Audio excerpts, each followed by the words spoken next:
Hello friends, অন্তিম পালের ছাদ বাগানে আপনাদের সবাইকে স্বাগত।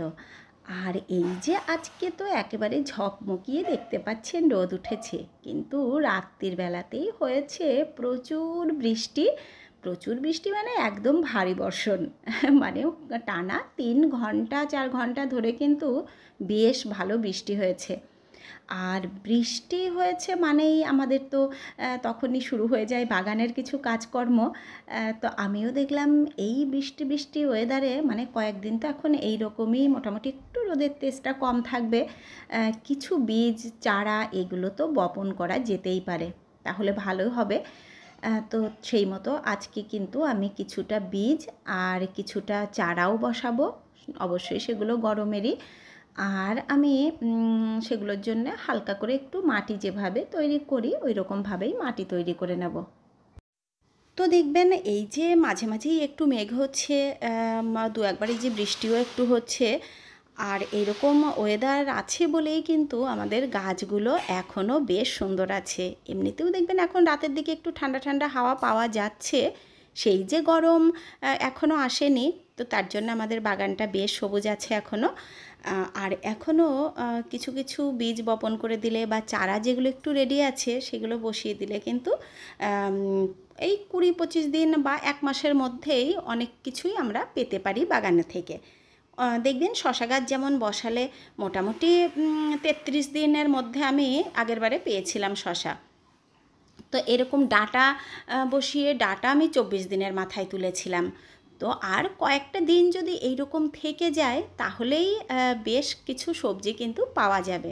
তো আপনারাও চেষ্টা করুন যা যা বীজ হাতের কাছে আছে বা যেগুলো তাড়াতাড়ি একটু কালেক্ট করতে পারছেন সেগুলো এনে একটু মাটিটা হালকা করে তৈরি করে বীজটা বপন করে দিন। তাহলে ওই যে প্রচণ্ড গরম আসার আগে আগেই কিছুটা সবজি আমরা পেয়ে যাব। আর ছাদে এখন বেশ কিছু কাজ রয়েছে যেগুলো এই যে রোদ উঠে যাচ্ছে বলে প্রত্যেক দিন করতে পারছি না। তো কয়েকটা দিন বেশ যদি একটু মেঘলা মেঘলা থাকতো তাহলে আমার কাজগুলো কিন্তু হয়ে যেত। আর চারদিকটা দেখুন কি সবুজ লাগছে। আর সকালের দিকে এই যে ছাদে আসলে কিন্তু ঠিক এইরকমই লাগে। আর সামনের ওই যে যে ফরেস্টটা আমার রয়েছে, কিছুদিন আগেই দেখিয়েছিলাম ওই যে হোলির সময়ে একটাও পাতা ছিল না কীরকম ছিল, আর এত তাড়াতাড়ি দেখুন কি সুন্দর হয়ে গেল। আর এরপরে ওখানে ফুটবে পার্পেল কালারের ওই যে ফুল ফুটতে শুরুও করে দিয়েছে দু একটা, একেবারে ভর্তি হয়ে যাবে চারদিকটা ওই ফুলে, তখন তো আরোই দারুণ লাগে দেখতে। এই যে এত সুন্দর পরিবেশটা সকালবেলায় ছাদে না আসতে পারলে এই জন্যেই মাথাটা গরম হয়ে যায় একবার যদি ছাদে এসে ঘুরে বেশ খানিকটা সময় কাটিয়ে যায় তাহলে কিন্তু তারপরের কাজগুলো এই যে শান্তিতে ঠিক আস্তে আস্তে চলতে থাকে। আর নিজের এই যে ভালো লাগার জায়গাটায় একবারও যদি আসতে না পারে তাহলে কিন্তু সব কাজে দেখবেন বিরক্তি আসে, আর কোনো কাজটাই ভালো লাগে না। আর এই যে বৃষ্টিতে পুরো মাটিটা একেবারে ভিজে গেছে। কিছুদিন ধরে এই যে প্রচণ্ড রোদে যে একেবারে খটখটে হয়ে গেছিলো সেই ব্যাপারটা চলে গেল। তো এখন এই যে বীজ বপন বা চারা বসানো এইগুলো খুব ভালোভাবেই করা যেতে পারে। আর বীজ বপন বা যে চারা বসানো এইগুলো তো আমাদের সব সময় করতেই হবে, কারণ আমরা যদি চাই যে সারা বছর কিছুটা সবজি সব সময় আমরা পাবো তাহলে কিন্তু সব সময় বীজ বপন আর এই যে চারা যা হবে সেগুলো বসিয়ে দিতে হবে। দেখবেন অনেক চারা আমাদের বাগানেই হয়ে যায়। আমি যেমন বসাই সব সময়, যখনই দেখি কোথাও একটা হয়তো বরবটির চারা হলো সেটা বসিয়ে দিলাম। পুঁইয়ের চারা তো প্রচুর পরিমাণে বাগানে চারদিকে এখন হচ্ছে। তারপরে দেখবেন অনেক কিছুই এরকম বীজ পড়ে পড়ে বাগানেই হতে থাকে। এই যে টমেটোর চারা শীতের সময় বসিয়েছিলাম প্রচুর, এই যে টমেটোগুলো উঠাচ্ছি এইগুলোও কিন্তু বাগানেই চারা হয়েছিল। কিছুটা কিনেও ছিলাম, কিছুটা বাগান থেকেও বসিয়েছিলাম। তো এইরকমভাবে যদি আমরা চারা পেলেই যে বসাতে থাকি তাহলে দেখবেন কিছু না কিছু সবজি সব সময় আপনার বাগানে রেডি আছে। আর তো বাগানে আসলে হারভেস্টিংটা হচ্ছে সব থেকে আনন্দের। মানে যাই আমরা বাগানে আনন্দের পাই না কেন, প্রত্যেক দিন যদি কিছুটা করে সবজি অন্তত সেটা যাই হোক না কেন, আর বাজারে তার যা কিছুই দাম হোক না কেন, দেখবেন একটু সবজি যদি নিজের বাগান থেকে নিজে তোলা যায় তাহলে ভীষণ আনন্দ হয়। তো আজকে আমি যে এই জায়গাটায় অল্প একটু গোবর সার দিয়েই একটুখানি মাটি তৈরি করে নেব। এখন জায়গা কিন্তু প্রচুরই রয়েছে আমার বাগানে, অনেকগুলো বেডও আমি রেডি করেছি। তো কোথায় কি বসাবো সে বুঝতে না পেরে বেডগুলো ফাঁকাই আছে। আর এই দেখুন এখানে বসাচ্ছি, এই যে পুঁই গাছ বসালাম এটাই কিন্তু একেবারে আগামী বছর পর্যন্ত হয়ে গেল, যদি হয় ভালো চারাটা এখানে। তো দেখতে পেয়েছেন এর আগে যে পুঁইটা ছিল ওটা গত বছরে বসানো ছিল। 1 বছর ধরে শাক দিল, পুঁই মিচুরি হলো, তারপরে ওখান থেকে বীজ পড়ে পড়ে এই যে এখানেই প্রচুর পরিমাণে চারা ওই যে হচ্ছে। এখানে আমি 2টো চারা বসিয়ে দিলাম আর একদম সাইড করে বসালাম, যাতে ওই যে পেছন দিক দিয়ে ওদেরকে দিয়ে দিতে পারি। মানে প্রত্যেক বছর তাই করি, তাহলেই যে বেডের জায়গাটা আমার নষ্ট হয় না, পুরো বেডটা এই দিকটা আমি ব্যবহার করতে পারি। আর পাশে দেখলাম আর একটা হয়েছে বরবটির চারা। এই যে পাশে এই যে বরবটি গাছগুলো ছিল ওইখান থেকে নিশ্চয়ই বীজ পড়ে এই চারাটা হয়েছে। তো এই রকমভাবে কিন্তু প্রচুর চারা আমি বাগান থেকেই পাই। আর এই দিকে এই যে বেডটা রেডি করে নিয়েছি অনেকটাই। কাজ দেখবেন আমরা ভয় পেলেই কিন্তু আর হয় না। এই যে বেডটা অনেক দিন ধরে পড়েছিল, আমি ভাবছিলাম বাপরে বাপরে কী করে একে উদ্ধার করব, মানে সেই রকমই আর কি নোংরা হয়েছিল। তারপর যেখানে যা পরিষ্কার করতাম সব এনে ওই বেডের মধ্যে ফেলে রাখতাম। তো বেডটার অবস্থা খুবই খারাপ ছিল। তো ওই যে ধরলে পরে কিন্তু হয়ে যায়। তো একদিন এই যে একটুখানি সব একদিকে দিয়ে মাটি চাপা দিয়ে দিয়েছি, আর এই দিকটা একটু আমি গোবর সার মিশিয়ে নিলাম। এবার এখানে আমি কিছুটা বীজও বপন করে দেব, আর গোবর সারটা খুব ভালো করে এই যে মাটির সাথে একটু মিশিয়ে নেব। আর পাশে দেখতে পাচ্ছেন কালকে আমি বসিয়ে গেছিলাম 2টো শশার চারা। এই যে একটুখানি রোদ উঠে গেছে বলে নেতিয়ে পড়েছে, কিন্তু সকালবেলাতে একেবারে ঠিক থাকে। যাই হোক, চারা দুটো কিছু হবে না, ঠিকই থাকবে। তো চলুন এবারে কিছুটা বীজ নিয়ে আসি।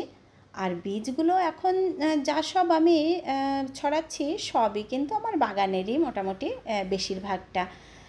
এই যে এটা হচ্ছে ডাঁটার বীজ, এই দেখুন গত বছরের ডাঁটার বীজগুলো আমি রেখেছি ওই রকম করেই, মানে ওইটাকে যে বীজগুলো বার করে সুন্দর করে রাখবো সেটাও রাখিনি, একেবারে ওই ডাঁটা গাছের মাথাগুলো ভেঙে ভেঙেই রেখে দিয়েছিলাম।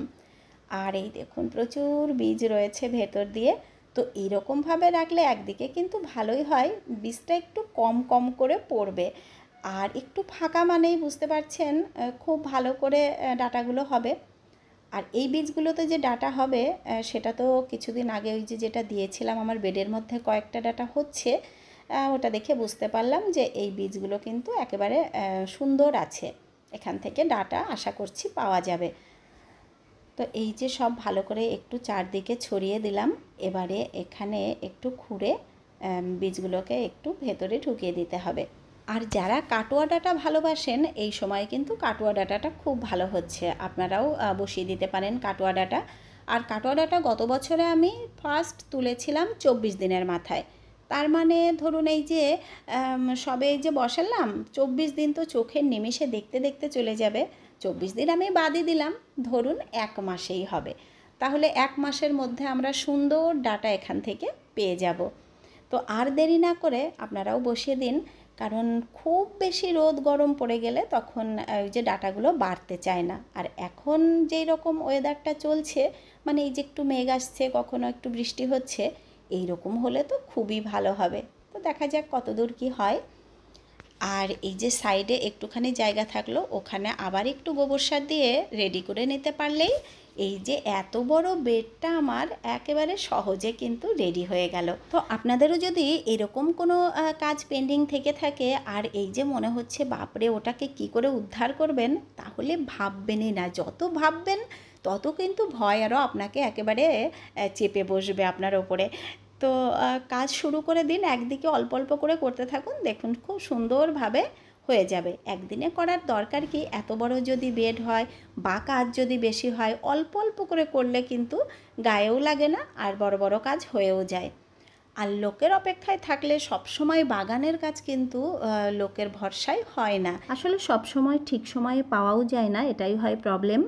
আর এদিকে দেখলাম বড় একটা কুমড়োর ডাঁটা পেছন দিকে চলে গেছে। আর একটা ডাঁটাই বিশাল বড় সাইজ হয়েছে।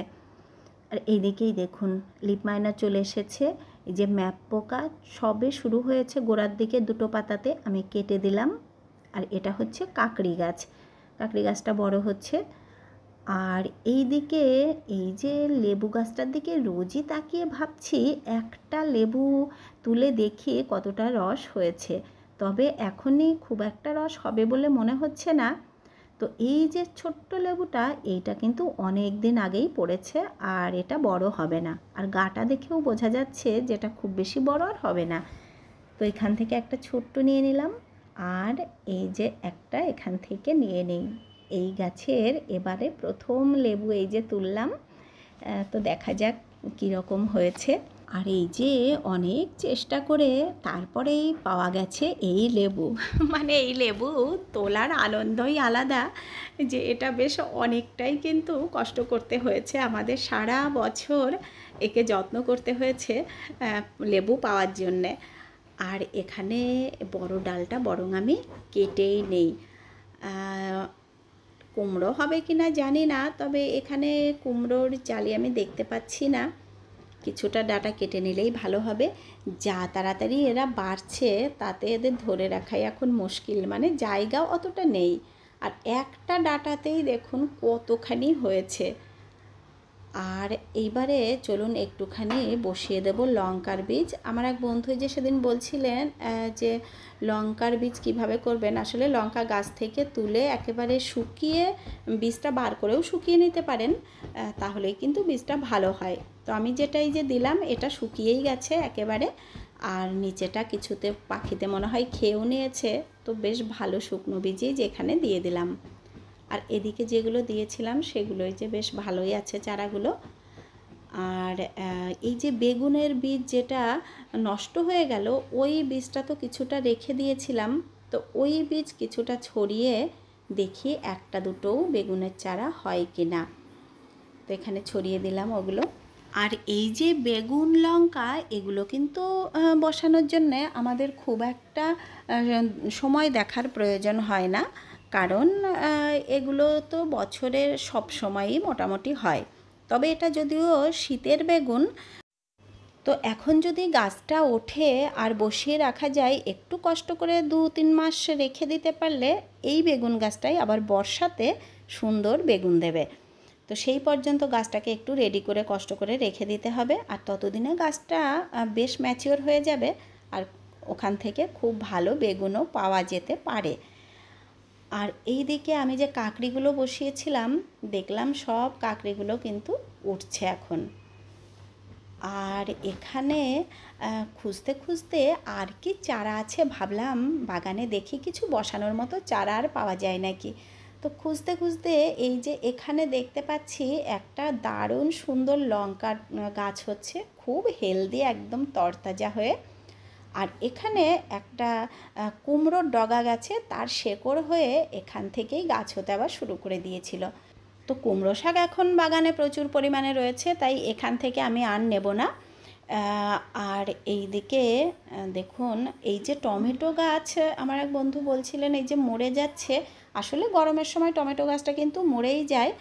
আবার আমার এই যে এই গাছটা দেখুন, যেটা আগের সেই ডালটা মরে যাচ্ছে, নতুন করে আবার বেশ কিছু ডাল এই যে সুন্দর টমেটো গাছের হচ্ছে।